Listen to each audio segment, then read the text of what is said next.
ናችሁ? የዩስ ፋሚሊ ዮርዳኖስ ነኝ። ዛሬ በአንድ አዲስ ቪዲዮ ተገናኝተናል። ዛሬ እንግዲህ የምናነሳው ሀሳብ ስፔሻሊ አዳዲስ ሆናችሁ ወደ አሜሪካ ነገር ለምትመጡ ሴቶች ወይም ደግሞ እዚህ ሀገር ለመጣችሁ አዳዲስ ለአሜሪካ አዲስ የሆናችሁ ሴቶች ዛሬ አንድ ነገር ላሳስባችሁ ወይም ደግሞ እንደው ብነግራችሁ ሼር ባደርጋችሁ ይጠቅማችኋል ብዬ የማስበውን ነገር ነው። ባለ ታሪኬን ትላንትና ኮስኮ ነው ያገኘኋት። ግን የረጅም ጊዜ ጓደኛ ናት፣ ማቃት ምናምን ሰው ናት። እንዲህ በስት ፍሬንድ ባንባባልም ግን የምንቀራረብ ሰዎች ነን። በእርግጠኝነት ይሄንን ቪዲዮ እንደምታየው ማለት ነው። ከዚህ በኋላ ዲቴል ታሪኳን ስታጋራኝ እነግራችኋለሁ። ግን ደጋግማ ነግራኝ ትላንት አጋጣሚ ኮስኮ ስንገናኝ በቃ ሼር ላድርጋችሁ ብዬ ነው ይሄንን ነገር። አንዳንድ ጊዜ በተለይ አዳዲስ ሆናችሁ የምትመጡ ሴቶች እዚህ ሀገር ምን አለ መሰላችሁ፣ አንድ ወንድ ከሚስቱ ተፋቶ ወደ አንቺ ህይወት ሲመጣ ለምን ከሚስቱ እንደተጣላ ለምን ከሚስቱ እንደተፋታ በተለይ ደግሞ ከወለዱ ለምን ከወለዱ በኋላ መለያየት አስፈላጊ እንደሆነ ሁላ ማጣራት አለብሽ፣ የሆነ ህይወት ላይ ዘው ብለሽ ከመግባትሽ በፊት ማለት ነው። ያላገባችሁ ሴቶች በእርግጥ አሁን ምን እየተባለ እየታሰበ ነው፣ እሷ እኮ የእሱ ናት ተብሎ መታየት በራሱ በጣም እንደ ትልቅ ፕራውድ የሚያደርግ ነገር እየሆነ ነው። ይሄ ፍቅሩም ትዳሩ ምናምን የሚለው ነገሩ ክብደቱ ሳይሆን እንትና እኮ የእንትና ናት ወይም ደግሞ እሷ ሲንግል አይደለችም ተብሎ መታሰብ ወር እሷ ፍቅረኛ አላት ባል አላት ባለትዳር እኮ ናት ተብሎ መታሰብ በራሱ በጣም እንደ ቢግ ዲል እየተወሰደ ስለሆነ የትዳር አጋራችሁን ወይም ደግሞ የሰው ምርጫችሁ ላይ ሁላ ብዥታን እንዲፈጥር አድርጎባቸዋል ማለት ነው። በእርግጥ ኦፍኮርስ ባለትዳር መሆን ራሱን የቻለ በጣም ትልቅ ቁም ነገር ነው እና ተራ ነገርም አይደለም። እኔ ባለትዳር ስለሆንኩኝ ያውቀዋለሁ፣ ተራ ነገር አይደለም። ግን የሆነ ሰው ሚስቱን ፈቶ ወደ አንቺ ህይወት ሲመጣ ግን የዛ ህይወት ላይ ለመግባት ከመንደርደርሽ ወይ ደግሞ ከመቸኮልሽ በፊት ለምንድን ነው ይሄ ሰው ትዳሩ ፈቶ ወደ እኔ መምጣት ያስፈልገው? ቢካዝ አንድ ሰው ከልጆች እስከ መውለድ ደረጃ ድረስ ረጅም መንገድ ከሆነ ሰው ጋር ከሄደ በኋላ ያቆመበት የራሱ ምክንያት ሊኖረው ይችላል። እሱ ለአንቺ ከሚነግርሽ ውጭ ነው የምልሽ። አንዳንዴ ሰዎች በባህሪያችን ክፋት ስላለብን ከትዳር አጋራችሁ አይደለም ከጓደኛችሁ እንኳን ስትጣሉ እኔ በድያት ነው ሳይሆን እሷ በድላኝ ነው እሷ ላይ ነው ከእሷ ላይ የመጣው ነው አይደለም የምንለው። የትዳር አጋርም ሲሆን ሴምቲንግ ነው። እሷ እንዲህ ስለሆነች እሷ እንዲህ ስላል ክፋትን የምናወራው አልተበደለም ላይሆን ይችላል፣ እውነትም ተበድሎ ሊሆን ይችላል። ኢቭን ያ ሰው ማለት ነው። ክፋትን የምናወራው ተበደልን ነው እንጂ በድያት ነው የሚል በጣም ጥቂት ሰው ነው። ስለዚህ በድላኝ ነው ሲል እንኳን መጀመሪያ ማጣራት ያስፈልጋል። ቢካዝ ያችን ሴት ትቶ የወለደላትን አብራት ረጅም ጊዜ የኖራትን ሴት ትቶ ወደ አንቺ ከመጣ ምንም ጥርጥር የለውም አንቺን ትቶ ደግሞ ወደሚቀጥዋ ሴት ላለመሄዱ ማለት ነው። ዋስትና አይሆንሽም። የፈታ ሰው በሙሉ ወይም ደግሞ ሴትም ትሁን ከትዳሯ ከተፋታች ወንድም ይሁን ከትዳሩ ከተፋታ ለሚቀጥለው ህይወት ዋስትና የለውም ለማለት ሳይሆን ግን የምትገቢበትን ህይወት ማጣራት አለብሽ። አንዳንዴ የሆነን ሳይድ ብቻ እንሰማና ፍርድ ሲጀመር ከሁለት ወገን ነው አይደለ? የሆነን ሳይድ ብቻ እንሰማና እዚህ ይሄኛውን ሰው ዝም ብለን መጥላት ማለት ነው።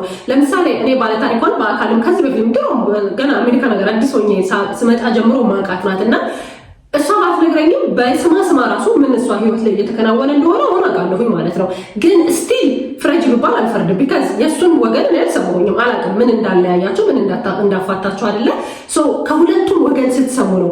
አንዳንዴ ሚስት ስለሆንሽ ኦር ፍቅረኛ ስለሆንሽ ብቻ ባልሽ አሽሞንሙኖ አሳምሮ የነገረሽን ነገር ቁጭ ብለሽ ነው ተካሰሽ ልጅ ለመቀማት እስከመሯሯጥ ድረስ ነገ አንቺ እንግዲህ እሱን ካገባሽው ትወልጃለሽ፣ የልጆች እናት ትሆኛለች። ፍርድ ደግሞ አንዳንዴ ከሰው ሳይሆን ከፈጣሪ የሚመጣ ፍርድ ደግሞ ጊዜውና ሰዓቱን ሊለያይ ይችላል እንጂ ሲመጣ በደንብ ፍርዱን ይዞ ነው የሚመጣው። ይሄ ውሳኔውን ይዞ ነው የሚመጣው እና አንዳንዴ በሰፈርነው ቁና እንዳንሰፈር ተጠንቅቀን ነው ኢቭን እነዛን ነገሮች ማድረግ ያለብን ማለት ነው። እና የሆነን ሰው ፍርድ ሜቢ አንቺ ፍቅረኛሽን ኦር አሁን ባልሽ ይሆናል የተባለን ሰው ፍርድ ሰምተሽ ያችን ሴት ለመክሰስ አብረሽ ከመሄድ ሴት ልጅ በጣም ጥቂት ሴት ካልሆነች በኋላ ዋንስ ካገባችና ከወለደች በኋላ በተለይ ትዳር ከመጣ በኋላ ቤት ውስጥ የማይስማማት ነገር እንኳን ቢኖር እንዲስማማት አድርጋ ለማለፍ ጥረት ታደርጋለች እንጂ ልበት ነው ልተው ምናምን አትልም። ይሄ እንደው ጥቂት ሴቶች ይሄ ዘመናዊነት ነገር ተጫጫነን ብለው እንደው ሲንግል ማም መሆንን ምናምን የሚያራምዱ ፌሚኒዝም ምናምን ይሄ በቃ አጓጉል ያሉ ወሬዎች አሉ አይደል? አሁን ላይ ሚዲያው ላይ ምናምን የሚናፈሱ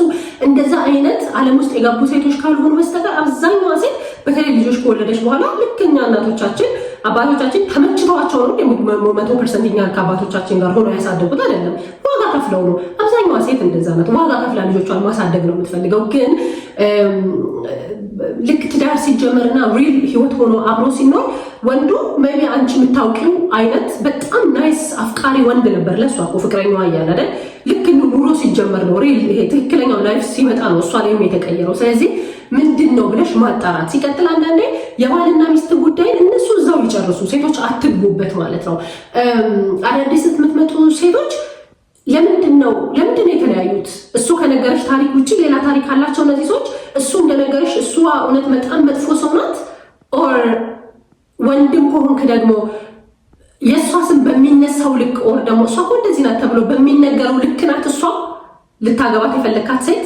ወይንስ የመጀመሪያ ባሏ ጋር ምን አይነት ላይፍ ስታይል ነበራቸው? ምን አይነት ህይወት ነበራቸው? ኦኬ አዳዲስ ሴቶች ወደ አሜሪካ ነገር ስትመጡ ወንዶች በጣም በጉጉት ነው የሚቀርቧችሁ የሚይዟችሁ። ነው ሲስተሙን አታውቂውም፣ ሀገሩን አታውቂውም፣ ገና ስምሽ አልተነካካም፣ ከማንም ጋር አልታየሽም ምናምን ወዲያው ነው ፍስፍስ አድርጎ የትኛውም ወንድ እጁ ሊያስገባሽ የሚፈልገው ማለት ነው። ሰው ይሄንን አይነት ናይስ ሰው ነበረ ለእሷም እኮ ለአንቺ የሆነውን አይነት ነገር ነበረ ለእሷም። እና ባለፈው ደውላለኝ እቺ ባለ ታሪኩን አጫውታችኋለሁ ምናምን ብዬው ለአንድ ቪዲዮ ሰርቼላችሁ ነበር ግን ብዙ መግባት የማልፈልጋቸው መነካካት የማልፈልጋቸው ነገሮች ስለነበሩ ተውኳቸው ማለት ነው። እኔም በአካል የማውቀው ታሪክ ስለሆነ ነው ኢቭን ማለት ነው። እና ትላንት ግን አጋጣሚ ኮስኮ ስንገናኝ አንቺ ታሪኬን ሁላ እንደዛ ያቅርቢልኝ ብዬሽ ኮራሽ ጠፋሽ አይደል ምናምን ብላኝ ተጨማሪ ነገሮችን ስትነግረኝ ግን እንዲሁ በጀነራል ታሪኩን እንኳን ባላነሳውና ባልናገር አዳዲስ ሆናችሁ ወደ አሜሪካ ነገር የምትመጡ ሴቶች የምትጀምሩትን ህይወት እርግጠኛ ሆኑ። በተለይ አንድ ወንድ አግብቶ ሲንግል ዳድ ላይ ምንድን ነው አግብቶ ከፈታ ቻይልድ ሰፖርት አለ ነው ከልጆቹ ጋር ተያይዞ የሚመጡ ብቻ ብዙ ነገሮች አሉ። የአንቺን ህይወት አይንካኝ እንኳን ብትይ በቃ ማይቶሽ ነገር ሊነካሽ የሚችል ነገር ማለት ነው።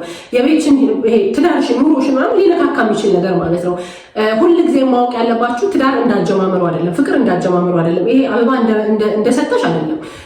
እያደገ ሲሄድ እንትኑ ይለያያል። ይሄ የፍቅር አገላለጹ ይለያያል። መቢ ዛሬ በጣም አፈቅርሻለሁ ብሎ አበባ ሰጥቶሽ ሊሆን ይችላል። ነገር ግን አፍቅሩ እንደሚያፈቅርሽና አበባውን የምትቀበይበት መንገድ የተለያየ ነው። ለምሳሌ ኤግዛክት አበባ ላይሆን ይችላል፣ ለአንቺ የሚሰጥሽን ክብር ሊሆን ይችላል፣ ቤትሽ ውስጥ ስትኖሪ ኮንፈርትሽ ሊሆን ይችላል፣ የሚደረጉ ነገሮች ቢሎችሽ ተከፋፍለው መኖራቸው ሊሆን ይችላል። ይሄ ኢኮኖሚካሊ ስትራግል ሳታርጊ መኖርሽ ሊሆን ይችላል። ነገ ያንቺ አበባ ማለት ነው። ገብቶሻል? ስለዚህ አንድ ወንድ ከወለደ በኋላ ፈታ ማለት አንቺ እዛ ህይወቱ ስትገቢ ምንድን ናቸው ከዚህ በኋላ ለምሳሌ አንድ ሲንግል ወንድ እንደማግባት አይደለም፣ የሆነን ሰው ዴት አድርጎ እንደማግባት አይደለም። ኦልሬዲ ትናንት የሆነ ላይፍ የነበረውን ሰው ስታገቢ አገሩ አሜሪካ ነው። ኦኬ አልፈልግም እንኳን ቢል የሚተውና በቃ አልረዳም፣ አልጠይቅም፣ አልፈልግም ምናምን ቢል እንኳን የሚተው ነገር አይደለም። ህግ አፍንጫውን ይዞ ነው ያንን ነገር እንዲያደርግ የሚያደርገው አይደል? ስለዚህ አንቺ የምትገቢበት ህይወት አንቺ ማብረሽ ኃላፊነት ያለብሽ ማለት ነው። ገብቶሻል?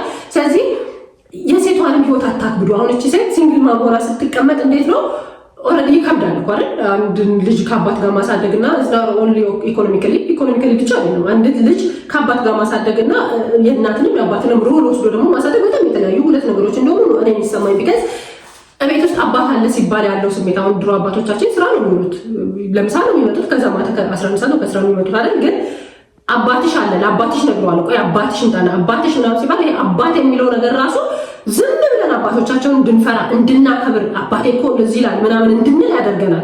ቁጭ ብሎ እኮ እናቶቻችን አላሳደጉንም። እነሱ ስራ ናቸው። ለምሳ ይመጣሉ፣ ቡና ይፈላል፣ ምሳ ይበላሉ፣ ይሄዳሉ፣ ማታ 11 ሰዓት ይመጣሉ። ከዛ ማታ ነው የምንገናኘው አይደል ከአባቶቻችን ጋር። ግን ይሄ አባት የሚለው ራሱ እንትን በጣም ቫልዩ ያለው ነገር ስለሆነ ማለት ነው። ስለዚህ ያንን ነገር ማጣቷ ወይም ደግሞ ልጆቿ ያንን ነገር ማጣታቸው አንድ ትልቅ በቃ ብሮክ የሚያደርግ ነገር ሆኖ ሳለ ከዛ ደግሞ አንቺ እዚህ ትዳር ውስጥ ወይ ህይወት ውስጥ ገብታችሁ ደግሞ ሴቶች ያንን ህይወት አታመሰቃቅሉት። ኢቭን እንደዛ አይነት ሰው ወደ ህይወትሽ ወደ ትዳርሽ ከመጣ ከዛ ጉዳይ አንቺ ራስሽ ነው ውጪ ማለት እንዴት ነው? መካሰስም ካለባቸው ራሳቸው ይካሰሱ። የሚያሸንፍም ከሆነ ልጆቹን ይጠቃት፣ የምታሸንፍም ከሆነ ልጆቹን ይውሰደው። ግን ይሄ የዞራችሁ ስም ማጥፋት ኦር እሷ እኮ እንዲያደርገው ነው እንጂ እሱ እኮ የዋህ ነው፣ እሱ እኮ እንደዚህ ነው፣ የዋህ መሆኑና አለመሆኑን ከአንቺ ጋር 1 3 4 ዓመት ሲኖር ነው የምታውቂው እውነተኛው ማለት ነው እንጂ ይሄ አሁንማ አፍላፍላማ ምን በቃ ተነሺ እራት እንውጣ ነው፣ ለምን አለበሽም ነው፣ ምን ነው ፀጉርሽን ልጅና ትሰሪ ነው፣ አበባ እንኪ ነው፣ ቸኮሌት እንኪ ነው፣ ሌላ ምን አለ አዲስ ነገር አይደለ? እሱ ነው ሪል ህይወት የሚጀምረው። ግን ትክክለኛው 3 4 5 ዓመት ስትኖሩ አብራችሁ ያኔ ነው ማንነቱ የሚወጣው። ዛትስ ዋይ አሜሪካ ነገር የምትኖሩ ሴቶች ብዙ ጊዜ አግብታችሁ ወደ አሜሪካ ነገር የምታመጡትን ሰው በደንብ ለዩ የምላችሁ ማለት ነው።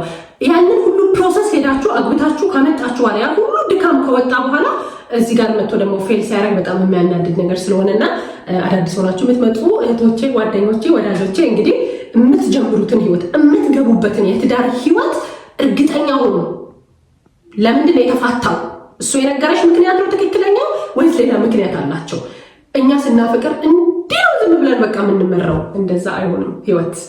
እና ትክክለኛውን ነገር አጣሩ። ቢካዝ ይሄ ያንቺን ህይወት በእርግጠኝነት አፌክት የሚያደርግ ነገር ስለሆነ ማለት ነው። ትናንት አፈቀርኩሽ፣ ወደድኩሽ፣ ሞትኩልሽ ብሎ ዋጋ ከፍላ ከኢትዮጵያ ድረስ ያመጣችን ሴት እንደምንም ነገር የራስሽ ጉዳይ ብለው ከነ ልጆቿ ትቷት ወደ አንቺ ምንም ማታቂ ገና ሀገር ማታቂ አዲስ ልጅ እንቡቃቅላ ወደ አንቺ ከመጣ ምንም አትጠራጠሪ። አንቺ ትቶሽ ደግሞ ወደሚቀጥለው አተረኛ እንደማሄድ ማለት ነው። ስለዚህ ይህንን እንደው እንደ እህትም ልንገራችሁ ብዬ ነው። ዲቴል ባለ ታሪኳ አክቹዋሊ ታሪኳ ማካፈል ትፈልጋለች። ለሚቀጥለው በሌላ ቪዲዮ ደግሞ በዛ ታሪክ እንመለሳለን። እስከዛው ድረስ በሚቀጥለው በሌላ አዲስ ቪዲዮ እንመለሳለን። የዩቲዩብ ቤተሰቦቼ በጣም ናፍቃችሁኛል ከምላችሁ በላይ በጣም ነው የምወዳችሁ፣ አከብራችኋለሁ። ይህንን ፔጅ እንግዲህ ሰብስክራይብ ያላደረጋችሁ ሰብስክራይብ አድርጉ። ቪዲዮ ቫይራል እንዲሆን የቲክታክ ወሬ ነው። ቪዲዮ በደንብ እንዲታይ ላይክ አድርጉ፣ ኮሜንት አድርጉ፣ ሼር አድርጉ። ባይ። በሚቀጥለው በሌላ አዲስ ቪዲዮ እንገናኛለን። ባይ